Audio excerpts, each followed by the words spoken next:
વલસાડના સરકારી હોસ્પિટલમાં માનવતાનો મહાપર્વ 1500 ગ્લુકોઝ બોટલો અને વ્હીલચેરનું મહાદાન। વલસાડની સરકારી હોસ્પિટલમાં આજે માનવતાને જીવંત કરતી એક પ્રેરણાદાયી સેવા જોવા મળી। એક દાનવીર વ્યક્તિએ કોઈ પ્રસિદ્ધિની ઈચ્છા રાખ્યા વગર હોસ્પિટલને 1500 ગ્લુકોઝની બોટલો અને વ્હીલચેરનું દાન આપ્યું। આ દાન માત્ર વસ્તુઓનું નથી, પરંતુ ગરીબ, જરૂરિયાતમંદ અને દર્દીઓના દુઃખમાં સહભાગી બનવાની એક સુંદર ભાવનાનું પ્રતીક છે। હોસ્પિટલમાં સારવાર માટે આવતા અનેક દર્દીઓને હવે આ સેવાનો સીધો લાભ મળશે। કહેવાય છે કે જમણા હાથથી કરેલું દાન ડાબા હાથને ખબર ન પડે। સાચા દાનનું સૌંદર્ય તેની નિસ્વાર્થ ભાવનામાં છે। આજે આ દાનવીરે આ કહેવતને સાચા અર્થમાં જીવંત કરી બતાવી છે।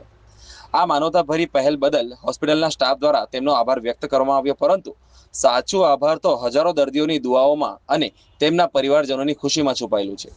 આવી સેવાભાવી વ્યક્તિઓ સમાજ માટે પ્રેરણારૂપ છે। વાવ ન્યૂઝ ગુજરાત તરફથી આ દાનવીર વ્યક્તિને હૃદયપૂર્વક સલામ, કારણ કે સાચી સંપત્તિ પૈસામાં નહીં પરંતુ માનવતામાં વસે છે। વાવ ન્યૂઝ, વલસાડ, ગુજરાત। સેવા પરમો ધર્મના સૂત્રને અનુલક્ષીને વલસાડ નગરપાલિકા સંચાલિત મ્યુનિસિપલ હોસ્પિટલમાંથી અનેક દાતાઓ શ્રી દ્વારા જે ગરીબ દર્દીઓ માટે હોસ્પિટલ છે એમાં અનેક દાતાઓ શ્રી દ્વારા વખતો વખત દાન આપવામાં આવે છે, જેવી રીતે દવાઓ, glucose bottle, wheelchair, blood pressure માટે બીપી ઇન્સ્ટ્રુમેન્ટ, તાવ માપવા માટે થર્મોમીટર વગેરે વગેરે ઇન્સ્ટ્રુમેન્ટ। આજ રોજ એક મહાન દાતાશ્રી દ્વારા હોસ્પિટલ માટે આશરે 1500 જેટલી ગ્લુકોઝ બોટલો અને વ્હીલચેરનું એક મહાન દાન કરવામાં આવ્યું છે। એ બદલ હું એ દાતાશ્રીનો ખૂબ ખૂબ આભાર માનું છું અને બીજા દાતાશ્રીઓને કે હું પણ એ વિનંતી કરું છું કે આપશ્રી દ્વારા આ સેવાકીય પ્રવૃત્તિનો ભાગ બને અને હોસ્પિટલમાં ગરીબ દર્દીઓને આપશ્રી દ્વારા આશીર્વાદ મળે।